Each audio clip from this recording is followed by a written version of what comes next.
Hello everybody, and thank you for sharing your time with me.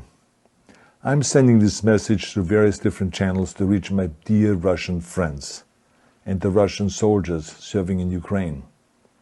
I'm speaking to you today because there are things that are going on in the world that are being kept from you, terrible things that you should know about. But before I talk about the harsh realities, let me just tell you about the Russian who became my hero. In 1961, when I was 14 years old, a very good friend of mine invited me to come to Vienna and to watch the World Weightlifting Championships. I was in the audience when Yuri Petrovich Vlasov won the World Championship title, becoming the first human being to lift 200 kilograms over his head. And somehow a friend of mine got me backstage. All of a sudden there I was, a 14-year-old boy, standing in front of the strongest man in the world. I couldn't believe it. He reached out to shake my hand. I still had a boy's hand. He had this powerful man's hand that swallowed mine. But he was kind, and he smiled at me. I will never forget that day. Never. I went home and I put his photo above my bed to inspire me when I started lifting weights. My father told me to take down that picture and to find a German or an Austrian hero.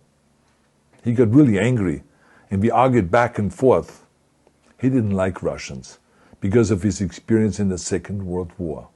You see, he was injured at Leningrad, where the Nazi army that he was part of did vicious harm to the great city and to its brave people.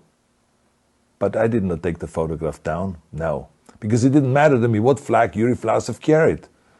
My connections to Russia didn't stop there, by the way. Oh, it actually deepened when I traveled there with bodybuilding and for my movies and met all my Russian fans. And on one of those trips, I remember, I met Yuri Vlasov once again. It was in Moscow during the filming of Red Heat, which was the first American movie allowed to film in Red Square. Now, he and I spent the whole day together. He was so thoughtful, so kind, and so smart, and, of course, very giving. He gave me this beautiful blue coffee cup. And ever since then, I've been drinking my coffee out of every morning.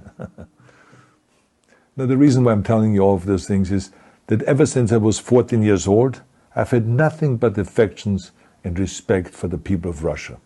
The strength and the heart of the Russian people have always inspired me. And that is why I hope that you will let me tell you the truth about the war in Ukraine and what is happening there. No one likes to hear something critical of the government, I understand that. But as a longtime friend of the Russian people, I hope that you will hear what I have to say. And may I remind you that I speak with the same heartfelt concern as I spoke to the American people when there was an attempted insurrection on January 6th last year, when a wild crowd was storming the US Capitol, trying to overthrow our government. You see, there are moments like this that are so wrong, and then we have to speak up. And it's exactly the same with your government. I know that your government has told you that this is a war to denazify Ukraine. Denazify Ukraine? This is not true. Ukraine is a country with a Jewish president, I might add, whose father's 3 brothers were all murdered by the Nazis. You see, Ukraine did not start this war. Neither did nationalists or Nazis. Those in power in the Kremlin started this war. This is not the Russian people's war. No. As a matter of fact, let me tell you, what you should know is that 141 nations at the UN voted that Russia was the aggressor and called for it to remove its troops immediately. Only 4 countries in the entire world voted with Russia. That is a fact. See, the world has turned against Russia because of its actions in Ukraine.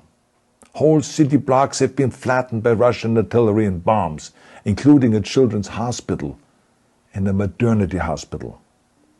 3 million Ukrainian refugees, mainly women, children and elderly, fled their country, and many more are trying to seek to get out. It is a humanitarian crisis. Because of its brutality, Russia is now isolated from the society of nations.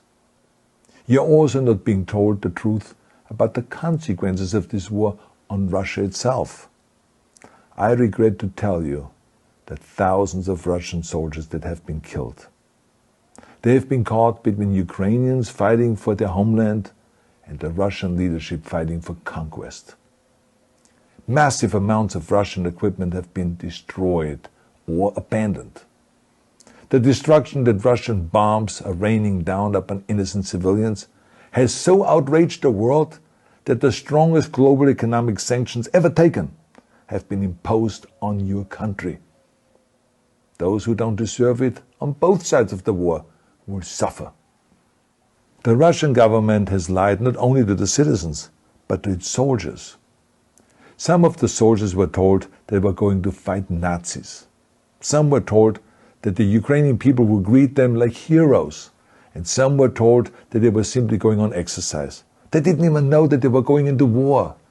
And some were told that they were there to protect ethnic Russians in Ukraine. None of this is true.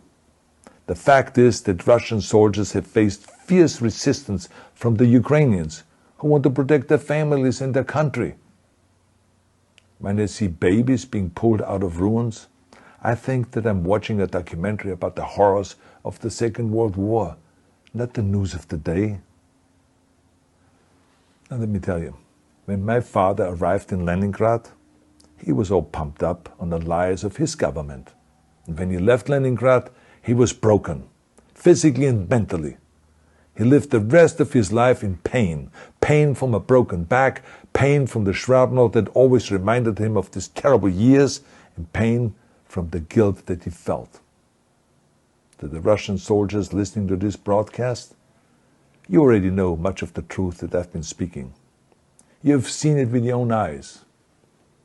I don't want you to be broken like my father. This is not the war to defend Russia that your grandfathers or your great-grandfathers fought. This is an illegal war. Your lives, your limbs, your futures are being sacrificed for a senseless war condemned by the entire world. Now, to those in power in the Kremlin, let me just ask you, why would you sacrifice those young men for your own ambitions? To the soldiers who are listening to this, remember that 11 million Russians have family connections to Ukraine. So every bullet you shoot a brother or a sister. Every bomb or every shell that falls is falling not on an enemy, but on a school, or a hospital, or a home. I know that the Russian people are not aware of such things are happening. So I urge the Russian people and the Russian soldiers in Ukraine to understand the propaganda and the disinformation that you are being told. I ask you to help me spread the truth. Let your fellow Russians know the human catastrophe that is happening in Ukraine. And to President Putin I say, you started this war. You are leading this war. You can stop this war. Now, let me close with a message to all of the Russians who have been protesting on the streets against the invasion of Ukraine. The world has seen your bravery. We know that you have suffered the consequences of your courage. You have been arrested, you have been jailed, and you have been beaten. You are my new heroes. You have the strength of Yuri Petrovich Vlasov. You have the true heart of Russia. My dear Russian friends, may God bless you all.